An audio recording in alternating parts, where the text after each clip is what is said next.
already had some data sharing agreements in the past, but that's the kind of effort it took to be able to build the trust and the capacity to be able to do this, separate from IT, technology issues, that sort of thing. So don't underestimate the time it will take you to develop that data governance and develop those relationships. You then want to codify them in documents so you're not dependent upon if those people leave, that you're in trouble because they don't have those relationships. But to get it all started and in place and get folks comfortable with it, that's really critical.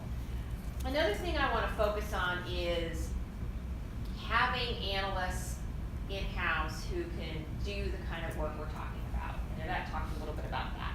And this is a tall order, especially if you're talking about state salaries. And we've been living this pretty intensely over the last couple of years as we've tried to shore up our program evaluation group even more than before. And we have this classification called economic analyst. And that spans quite a few positions, including our regional labor economists, folks who were doing some other work on administrative data. And as we were looking more and more at these evaluation positions, we realized that there was a cluster of skills that we needed, and they weren't negotiable. You needed very strong IT coding skills. Almost looks like kind of a true IT position in terms of ability to code. You need very strong statistics, mathematics, econometrics. You need to be able to figure out what's the model you want to use to do really rigorous, defensible, quasi-experimental in most cases. We don't usually do random assignment research that can stand up to peer review and scrutiny. And the third piece that you need is the ability to write and communicate. And we tried in the past saying, well, if we get 2 out of 3, or if we can do some in training positions where, well, you're not as strong in the coding, but we'll help you get up to speed over a course of a year, 2 years. And we found that if you really don't have a solid basis in those 3 things, it's not going to work, even if you devote that time to development. So one of the things that we've done, and this only recently within the last couple weeks has become a reality, is to move a few of those positions out of the regular classification and into something that in Washington it's called Washington Management Service, whatever it's called here in the States. But it's a different classification that gives us more flexibility in terms of what we can require and what we can pay. And so it's out of the classified kind of step payment system. Depending on how your states work, this may or may not be applicable.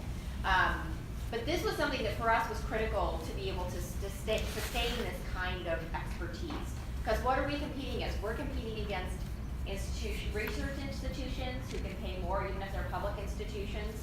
We're competing against, frankly, Amazon and Google that are located in Seattle, and that all they see is those coding skills and they desperately want them. So these are the kind of things, going to bat, working with your HR folks to make that investment in what do those PDFs look like, what kind of pay scale is it, and making changes where changes need to be made. I really want to emphasize the work of Wdqi. Washington was one of the first 4 states in the original pilot and continue to be involved. This is an area where I think we can get some low-hanging fruit taken care of. If we can have Wdqi do some basic analysis to see some inflow and outflow of students, that takes off of my plate some really routine stuff that I don't even have to think about anymore. And it's also comparable. It's going to be apples to apples, right? If a report comes out and it says this about Idaho people coming and going, Washington people coming and going, I know it's all the same code was used, it's all the same matching, and we're good to go, and I can take that off my to-do list. And so I think that sometimes when you have conversations within your state about these data systems and some in-house research capacity or resources outside of state, it can be very threatening because it feels like, oh, you're going to take over my data and you're going to tell my story, and you might not tell the story right, and I want to be able to do that.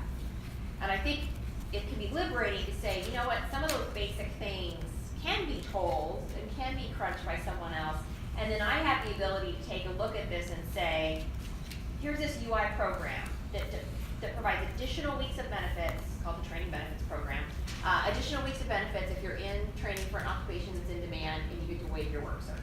Well, we've done rigorous studies on that using comparison group of other folks on UI to say, does this work? Does this actually make a difference?